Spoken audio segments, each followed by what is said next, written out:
Good morning and welcome to Rising. We have a terrific show for you today. Robbie, unfortunately, is out sick, so we have the great Ryan Grimm filling in. Hey, Ryan. Hey, Briahna, how you doing? I'm doing well. It's always good to see your face. Well, indeed. And you remember how, like, decades ago, the left started the long march through the institutions? The end goal was right here, to have two left-wing hosts controlling Rising, at the commanding heights of the streaming economy. Hegemony is ours. Let's see what we can do with it. That's right. Stay tuned for the left takeover. I'm sure you guys will be patient with us today. Well, we will be discussing DC's vaccine mandate for school children and what it means for the 40% of unvaccinated Black children that will likely be turned away from school thanks to that mandate. Plus, Washington Post health reporter Finette Nirapil will discuss the excess of monkeypox vaccines sitting in warehouses and the failed rollout of these treatments. But first, the DOJ has asked a federal judge to keep the Trump raid affidavit sealed, saying that releasing it would jeopardize the ongoing investigation. Prosecutors typically submit affidavits from law enforcement officials when seeking a judge's authorization for a search warrant. The court filing was signed by the head of the DOJ's counterintelligence, Jay Bratt, and the U.S. Attorney for the Southern District of Florida. Remember Bratt's name because he'll come up again in this saga. Several news outlets had submitted motions in court to unseal the material used in the warrant application. However, the DOJ will unseal additional documents related to the search, they said, but they've also said that unsealing the affidavit with the kind of redactions that would be needed would make it incomprehensible and, quote, would not serve any public interests. And so, Briahna, they're encouraging the judge kind of to reject the request by these media outlets to reveal the affidavit.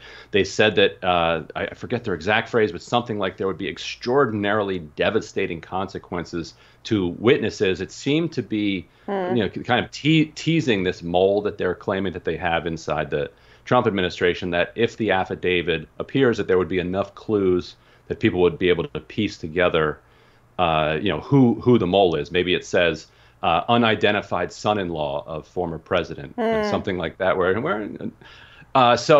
do you make? What do you make of the Trump administration here, or the former Trump administration, the Trump camp, pushing for some release of documents, and the DOJ coming back and saying, "Well, we can't release this warrant." Did they not game out where this was heading?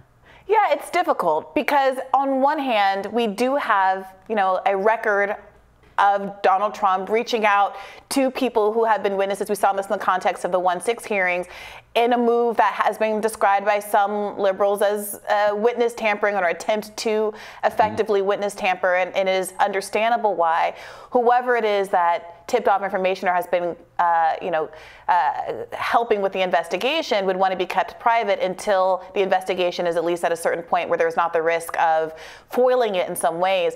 At the same time, we are dealing with, I think, a legitimate and to some extent, good faith skepticism of the FBI and its ability to conduct an investigation. And the unprecedented nature of this does lead people to want to have proof that it's substantiated and that it's legitimate in the way that it's being conducted. So I do think it's unfortunate that the powers that be, the people, whether it's when it's characterized as the Biden administration, liberals, the Justice Department, hasn't gamed out exactly what the optics of this are going to be. But more unfortunate, it seems to me, is that we have a pre-existing state of skepticism where potentially there's this tension that doesn't necessarily need to be there. It isn't necessarily inherent to this kind of investigation between a huge amount of public skepticism and the legitimacy and the integrity of the investigation itself. Right, yeah, and I think they've got to, for that reason, move really quickly with this investigation, because I understand from their perspective that they say, hey, every say drug dealer that gets raided by the DEA, we can't automatically just turn over the affidavit of how we figured out that this is where the drugs were stashed in the house or whatever. I understand why they wouldn't want to give up sources and methods, that early in the investigative process. But you're right, this is not a normal case, and so they're going to have to move extremely quickly. And meanwhile, yesterday, former President Trump lit up social media after he claimed that 3 of his passports were taken, calling it an assault on a political opponent, quote, at a level never seen before in our country.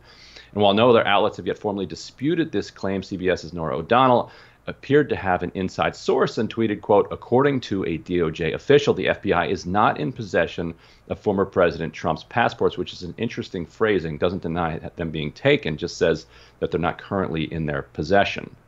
Yeah, however, Team Trump came back with supposed receipts. Trump's comms director, Taylor Budowich, tweeted a screenshot of an email and blasted O'Donnell saying, quote, at Norah O'Donnell, did your source read you this email? Did you bother asking if they indeed seized the passports? The email from August 15th reads, subject, passports from Brat, J. Yes, that J. Brat, the head of the DOJ's counterintelligence. And says, Evan/Jim, we have learned that the filter agents seized 3 passports belonging to President Trump, 2 expired, and 1 being his active diplomatic passport. We are returning them, and they will be ready for pickup at WFO at 2 p.m. today. I am traveling, but you can coordinate further with blank, copied above. Thanks, Jay. So I think your insight seems accurate, Ryan, that this is an issue of having taken them, but no longer having them in their possession and trying to kind of thread that needle rhetorically. Right, they kind of slipped it back. Like, what are you talking about? We don't have these. The MSNBC reaction was pretty fascinating. Do we have some of that we can play? Usually in investigations, you seize a passport when you're about to charge somebody and you're concerned they're a flight risk, or you seize a passport because it contains evidence of the crimes you're looking at.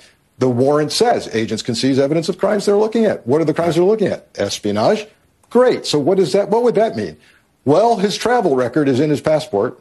Could it be possible they're looking at espionage committed while traveling? I don't know. I'm leaning toward the simpler answer. Your passport is not yours, by the way. It's the U.S. government's. It's a privilege to have it. They can take it back. Right. And he shouldn't have a diplomatic or an official passport.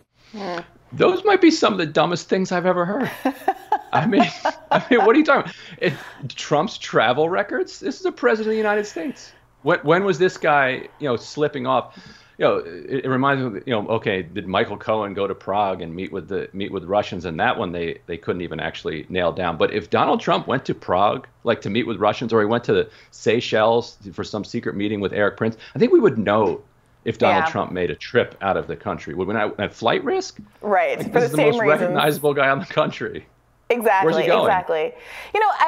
The best faith reading I could potentially imagine, if I were inclined to give a good faith reading, is that, let's say they unlocked the safe, they decided just to scoop out the entire contents of the safe, review what was in them, and then return them as soon as possible. I can see a world where, yes, they were technically taken and then returned, and maybe they shouldn't have been immediately taken, but it was done as a part of a broader sweep of documents. Let's say you wanted to just flip through the passports to make sure there wasn't anything wedged in the sake of thoroughness or something like that.